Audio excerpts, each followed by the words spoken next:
Friday the 13th Part 8, Jason Takes Manhattan, is largely considered the worst in the entire series. And from a quality standpoint, I totally agree with that. There is nothing special to this. The only thing that's really creative here are the kills, which are very entertaining, but that's it. The story is terrible, and the characters are so cliched, and they make some of the most obvious and dumbest decisions you could ever imagine in a horror movie. I never really considered any of the Friday the 13th movies to really be that good in quality, but I still enjoy watching them. In fact, I'm a very obsessed fan. Probably a bit too much. But pretty much all the Friday the 13th movies are essentially a knockoff of Halloween.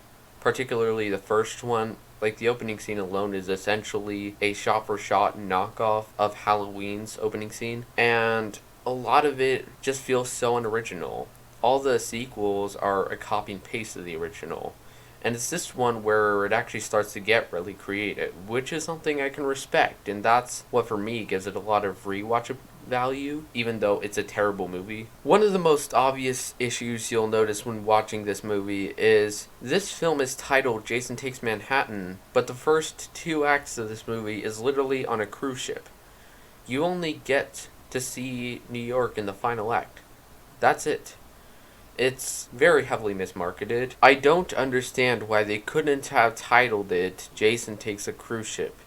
It would have been such a simple step to market it properly. And I will go into some spoilers from this point on, so beware of that. But I don't assume you'll be watching this film anyway unless you're just looking for some really good Jason kills or some unintentional laughs. If that's the case, then you've come to the right place, because this film is full of them. Basically, from the opening scene of this film, it's revolving around these 2 teenagers on a yacht, and they're basically just having sex without any context to it, and then it follows with him giving the audience exposition, because that's what they have to do when this is a series. I don't understand it at all. But basically, Jason gets up, wakes up from a lightning strike, and he gets up on this cruise ship, and he kills him. So it literally just existed for exposition, for a sex scene, and for Jason to kill some people. Terrible screenplay writing, and a really dumb way to open the movie, but at the same time, it's perfect for a guilty pleasure. And you also get a major plot hole from the beginning, the first act of this film. This yacht pulls in, and there is blood on the window, splattered all over it. And there is this guy who notices it, but he doesn't call the police saying, "Hey, there is a boat with blood splattered all over the window and someone who could have possibly been murdered. You should come and check it out." Or he doesn't even tell anyone else about it. He just gets up on this cruise ship, tells everyone they're doomed. So he becomes the new Ralph. This also terrible screenplay writing, very dumb, but I love it. And you also get a scene of this punk emo chick going into this boiler room to play a song on her guitar, and she thinks it's the best room for a video. And Jason slowly starts to walk down just out of nowhere, and she notices it at the last minute, walks down another flight of stairs, and then Jason teleports down there and beats her with her own guitar.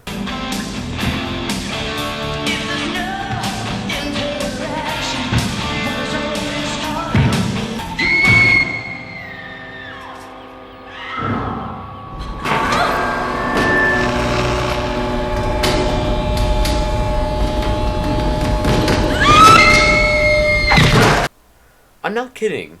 This is actually amazing. This is more bizarre than the girl with telekinesis in Friday the 13th Part 7. I love this movie. Another issue I have is this film is so littered with jump scares throughout. Mostly false, but also just some really bad, cheap jump scares. One really good example would be some of the false jump scares where they have POV tracking shots suggesting that Jason is stalking someone and about to go and kill them, but then it just ends up being the father or the science teacher. I found that to be a very strange decision. It just didn't make sense. It wasn't necessary. And then they have a jump scare towards the final act where they already show Jason beforehand, and then when they look back, they reveal Jason with someone walking by him and it just plays a lot of noise.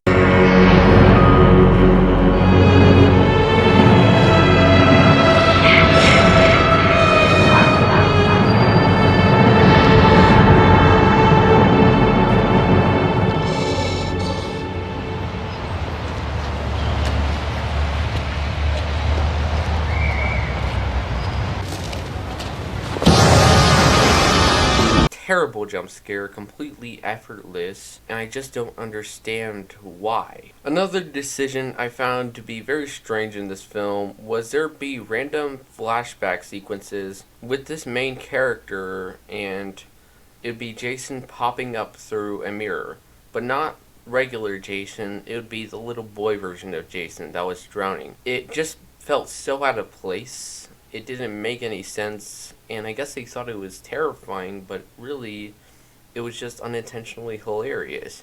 And then they tried to make these flashback sequences make sense by connecting it in the final act and showing how her father just threw her in the water and expected her to swim. Very irresponsible decision that I don't think any parent would make whatsoever. And the big kicker is that she just now remembers this.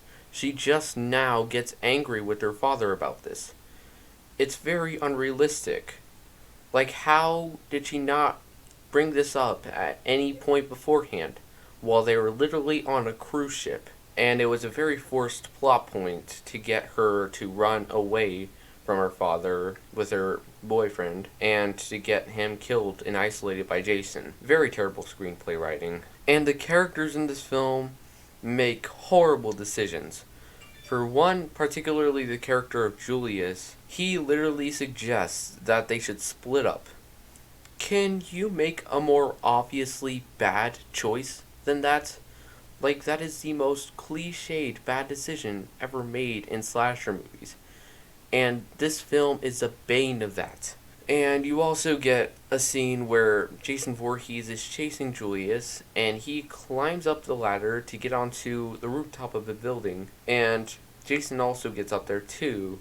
And what does he do? He squares up with him, instead of continuing to run away, like any person facing up Jason Voorhees should. But at the same time, this leads to arguably the best kill in the entire Friday the 13th franchise.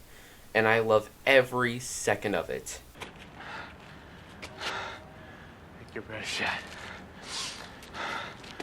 Motherfucker.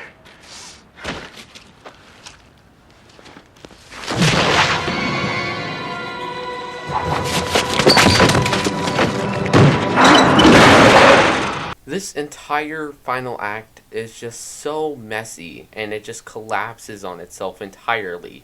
The perfect example of this is the ending. Basically, these two people get into a sewer with Jason in it, and they narrowly escape, but Jason gets trapped in this wave of toxic waste, and he de-ages into a little boy.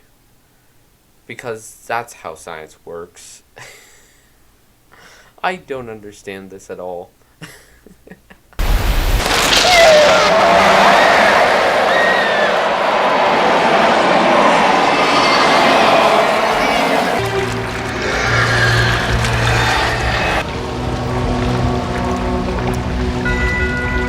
And that is Friday the 13th Part 8 for you.